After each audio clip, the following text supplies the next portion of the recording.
Hello and welcome back to Wireman's Whimsy. We are going to do another alternate card using elements from the May 2023 Paper Pumpkin Kit.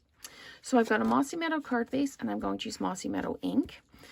I took one of the card bases in another video and cut it apart. So I had two card fronts and I've taken this one and I've cut it apart because I want it to be a little bit 3D.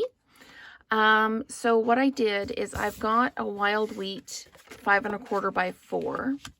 I left this cut at 5 1/4, but I trimmed it down to 3 3/4 because I want just a little bit of overlap on this one.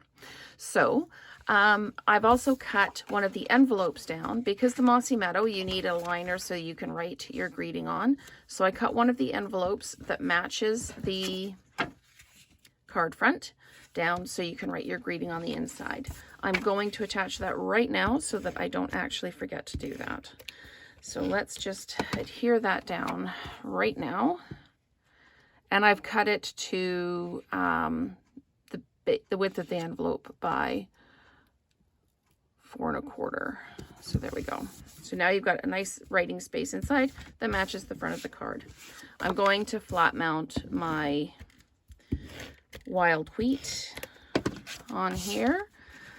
I have to admit I am not a fan of the wild wheat. So I'm going to use it primarily as little borders. So I'm going to do my stamping. So let's do that. And I'm using the Life is Meant for Good Friends and Great Adventures stamp. I'm going to ink it up. I'm going to grab a piece of scrap paper and I'm just going to make sure that I've got good ink on here.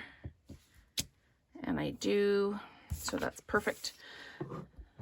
So I'm just going to ink this up here in this corner. Just like that. So I've got my greeting right on the card. So put that off to the side. I am going to just let that dry for a second. And I'm going to flat mount this piece to the top of the card. So again, I'm going to use my regular kind of borders, make sure I'm equal all the way around. And I'm just going to push that down. I'm not too worried about this piece in here, whether it's glued or not, because it will be overlapped. This piece I am going to dimensionalize because I want it to stand out a little bit. I want there to be that little bit of a gap between the sky and the mountains, so it looks like the mountains are 3D, just as if you would look at the mountains. Okay, so lots of dimensionals on this one, but that's okay. So we're just going to take those off and then we will attach it down. So I'll get that done.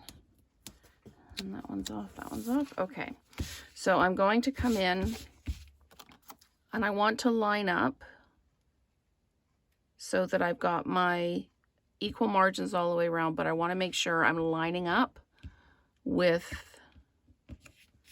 what I already have down. So there we have, that worked out really well. I'm really pleased with how that looks. I don't know if the difference in the dimension shows up on the picture or not, but the mountains and everything stand away from the background. So it looks really, really has some depth in it. If you wanted to even go further, you could probably trim out down here and have that pop, like double dimensionalize that. So, but I really like how the mountains stand out from the sky now. So thank you so much for watching and stay tuned for more alternates.